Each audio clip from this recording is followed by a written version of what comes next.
Bonjour, dans cette vidéo nous allons travailler ensemble une application sur les fonctions affines ayant comme objectif représenter graphiquement une fonction affine dans un repère orthonormé ou bien orthogonal. Nous allons représenter dans un même repère les deux fonctions affines f et g définies par f de x égale 2 tiers x moins 5 et g de x égale moins 3 quarts de x plus 3. On va commencer par la fonction f. Pour représenter graphiquement f, il y a deux méthodes de travail. La première méthode, c'est à partir de l'ordonnée à l'origine. Voilà, l'ordonnée à l'origine est moins 5. Donc, je sais que la droite passe nécessairement par le point d'abscisse 0 et d'ordonnée moins 5. Avant de faire cela, on a besoin de déterminer dans le repère les unités du repère.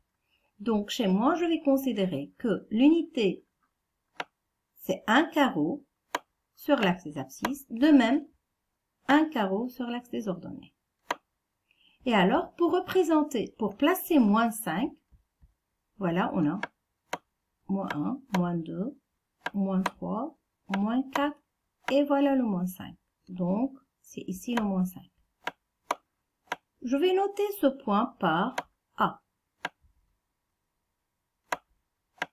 Et nécessairement, c'est un point de la droite D qui représente la fonction affine f. Maintenant, pour continuer, je vais prendre le coefficient directeur, 2 tiers, et à partir de A, je vais essayer de trouver un autre point tel que le déplacement de A à l'autre point, c'est 2 unités verticalement vers le haut, comme c'est positif, suivi par 3 unités horizontalement vers la droite, parce que c'est positif.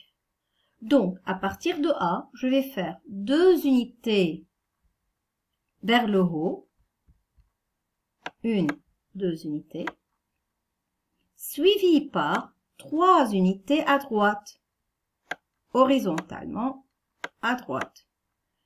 Et voilà le second point que je veux noter par B. Il suffit de joindre A à B pour avoir la droite qui représente la fonction f. On peut représenter encore f d'une autre méthode. Je peux choisir dans un tableau de valeurs, tableau de points particulier, je peux choisir n'importe quelle valeur de x et calculer l'image correspondante. Je peux prendre par x égale à 3. J'ai choisi 3 en particulier comme je peux simplifier le dénominateur par 3. Et alors j'obtiens 2 moins 5, ça fait moins 3. Ou bien je peux prendre x est égal à moins 3 et on aura l'image de moins 3 est égale à moins 7. Et voilà, dans le tableau de points particuliers, je peux avoir 2 points, le 3 moins 3, qui n'est rien que b, et le point moins 3 moins 7, si je le place, je vais trouver qu'il est nécessairement sur la droite vers 2, 3, voilà, ça c'est 5, 6, 7, et voilà le second point que j'ai placé. Donc, ou bien à partir d'un tableau de points particuliers, je choisis des valeurs correspondantes de x et je calcule les images correspondantes, ou bien, et c'est plus rapide, d'utiliser l'ordonnée à l'origine et puis suivre la démarche du coefficient directeur. On va passer à g de x. Pour représenter graphiquement g de x, comme pour f, on commence à placer l'ordonnée à l'origine 3, 1, 2, 3. À partir de ce point, je vais maintenant faire, à partir de m, 3 unités vers le bas. Comme c'est négatif, 1, 2, 3 unités vers le bas, par 4 unités à droite.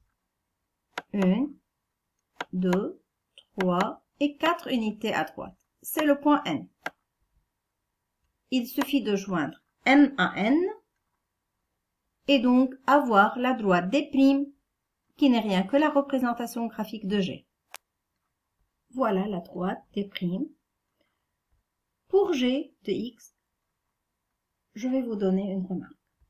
Dans le cas où G de X est représenté de la forme suivante, moins 3 quarts X plus 3, c'est-à-dire le moins est pour la fraction. On a deux possibilités. Ou bien de considérer le signe moins pour le numérateur et avoir dans ce cas-là moins 3 quarts X plus 3 et de suivre la même démarche que j'avais fait avant. Ou bien de considérer que c'est 3 sur moins 4x plus 3. Et dans ce cas-là, à partir de m, je vais avoir le tel que je vais faire un déplacement vertical 3 carreaux vers le haut, 1, 2, 3 unités vers le haut, suivi par 4 unités à gauche. 1, 2, 3 et 4. Et voilà le point, et ce n'est rien qu'un point de la droite. Et donc, je peux prendre le signe moins pour le numérateur ou bien pour le dénominateur, et on obtient la même chose. Et voilà comment je représente graphiquement un repère de fonction affine. Merci.